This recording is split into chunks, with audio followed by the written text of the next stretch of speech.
8:16, Dan and Dan, AM Quad Cities at News Talk 1420 WOC. It's National Travel and Tourism Week, so we thought we'd go to the pros here. Cory Jobe is joining us. Cory is the State Director of Tourism for the state of Illinois. How are you, sir? I'm doing great. Thanks for having me back. Yeah, good to see you again. So, how was your trials and travels? Do you have any tribulations? I sure did. We were just talking off air. I blew a tire yesterday as I was leaving the Springfield rally of our local stakeholders, heading to Galena. Before coming here today, I didn't quite get to Galena. Had a little tire trouble, and it was a 6-hour detour into the city of Peoria. So as we encourage people to spend a lot of money in tourism, I spent a lot of money yesterday getting my tire fixed. Do you brag a little bit when you're there at the dealership thinking maybe, hey, this is the state director of tourism? I mean, you got to carry any weight? Well, I got a car wash. Well, my car needed water. There you go. This isn't some sort of new technique to keep money in Illinois, right?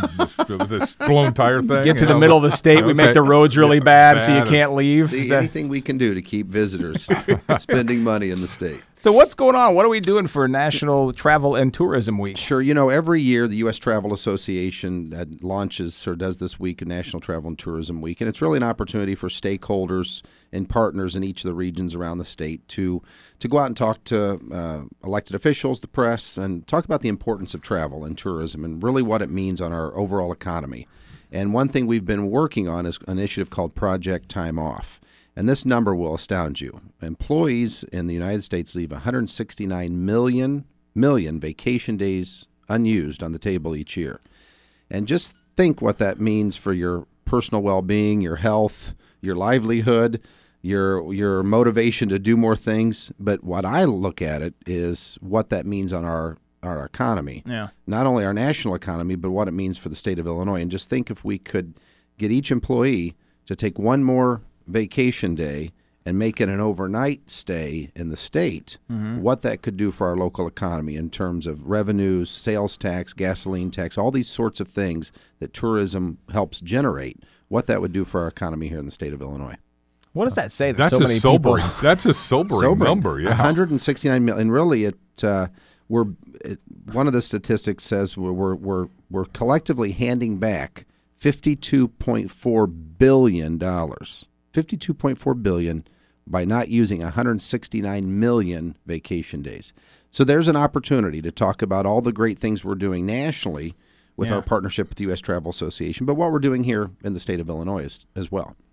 So what are some of the things that you're doing to attract tourism? Well, we've got a couple big celebrations this year. A lot of your listeners may not know, it's the 100th anniversary of the National Park Service, 100 years old. Right. And when you think of the National Park Service, you think of Yellowstone and all the beautiful landscapes. But Illinois is home to 7 NPS-related sites, and one of the most popular is the Lincoln Home in Springfield. I know you were just in Springfield. Yep. I know you told me you were a Lincoln geek. So, and that's the only, I thought that was the only NPS site in Illinois. No, we have others. The I&M Heritage Canal, the I&M Canal Corridor, the Lewis and Clark Trail. All these are various NPS-related sites.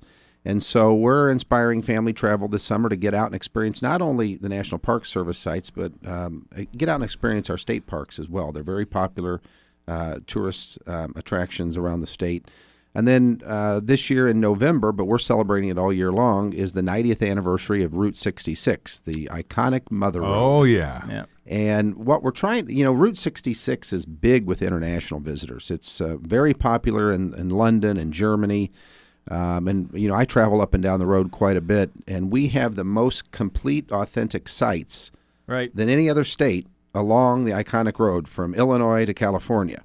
And it started in Chicago, as you know, and it ends at the Santa Monica Pier. And so we're doing a lot of things this summer to inspire people to travel, not only to find their parks, but also to get out and explore the iconic Route 66, the Mother Road, and see all the great communities. Because travelers, they want a real, authentic experience. They want to create their own memories, their own vacations, and we have that right here, and these are 2 opportunities with these unique celebrations. Well, you get your kicks on Route 66. You get your kicks on Route 66. I'm kind of mad. We should Go ahead. Put that song on. I was kind of mad at Chuck Berry because, he kind of he mentioned Chicago, and he has to mention Chicago in the song because that's where it starts, but then where does he go? St. Louis, Joplin, Missouri. He skips all of the Illinois towns. It kind of ticked me off Well, a they little just bit about they that don't song. roll off the tongue apparently quite as well. Springfield. Springfield, Pontiac. Yeah. No, maybe not. I was in Pontiac just last summer visiting, and this is a community that is small town but has really embraced their Route 66 heritage. And I mean, on a Friday afternoon, I am not kidding you, I met over 20 different individuals from countries all around the world. They were either renting motorcycles or in groups traveling. I even met a couple that were doing their honeymoon from London, traveling Route 66. Really? From coast to coast. That was their honeymoon. That's that huge internationally? That huge. And matter of fact, Pontiac's building a brand new $20 million hotel just to support the tourism and travel industry via Route 66. It's unbelievable what's happening out there. Wow. That's these real hometown. Well, I know for a fact, having traveled through parts of Missouri, I mean, there, if you're on the old Route 66, you'll see signs where they'll go, Elvis stayed here. Right. Right. They really play it up.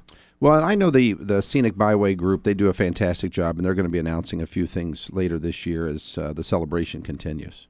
You mentioned that Lewis and Clark site, and now I guess I did know that was a national park, but is that right outside of Alton, right? Right outside of Alton. What's the name of that camp? Do you remember off the top of your head? The camp. What did Lewis and Clark call that camp? It was Fort, not Defiance. No, it was Fort. Fort I can't. I accidentally stumbled across this. You're the historian. Yeah, I know. And this. I'm actually reading. I'm reading a Lewis and Clark book right now, Okay. which actually taken me longer to read than the actual Lewis and Clark expedition did. Well, there's a couple of great things there. The visitor center is fantastic. Right, I had no clue that any of that Confluence was down Tower there. is pretty amazing. If you get up, you go all the way to the top. You can really, the views are spectacular. But the Alton region, the Grafton region's a great trip idea. I don't know if the Mississippi River, all the great river towns. Right. A lot of things to see and do in Grafton, Alton this summer too. You probably don't know this, but Dan has actually been banned from Lincoln's home. That is not For Camp being- Du Bois is the name of the camp. getting into an argument with the guides over facts and figures. Not been banned. He should be a guide. He should. I've not been banned. You make it now. I can't go back to the gravesite, but the house I can still go Okay. to. That's one of the few places I can go. But there's in Illinois. I know we're kind of short on time here, but Illinois is amazing to travel through because it really is about. It feels like 5 different states depending on where you are. Obviously Chicago and the northeast side of the state. That's its own thing. You go to the south, you get down to Cairo, and it feels like you're in the deep south. I mean, this is a state that you could travel in forever. Well, Shawnee National Forest is Right. gorgeous. Yeah, the Cache that's River. You great. think you're in the swamplands. Yeah. It's just beautiful, and the fantastic wine trail and the emerging craft distillery trail that's unfolding there. Unique artisans. Yeah. This culinary scene, but you can experience that all over the state. The historic sites in Galena, Springfield. There's a lot of things to see and do. It makes it very interesting to promote the state. Yeah. But somebody likes us. 109 million visitors visited Illinois last year. 109 million. That's business, leisure, domestic, and international. So we're not doing too bad here in the state of Illinois welcoming visitors. It's gonna be 110 million when we get the Wooner Fin in Rock Island. I'm 110 going to do million. some reading in between my tour today on the Wooner Fin. Cory Jobe is the state director for tourism in Illinois. Good to see you again, Cory. Guys, Thank you so much. It's always a pleasure. Yeah. Look forward to coming back. Thanks for stopping by. 825 with Dan and Dan at AM Quad Cities.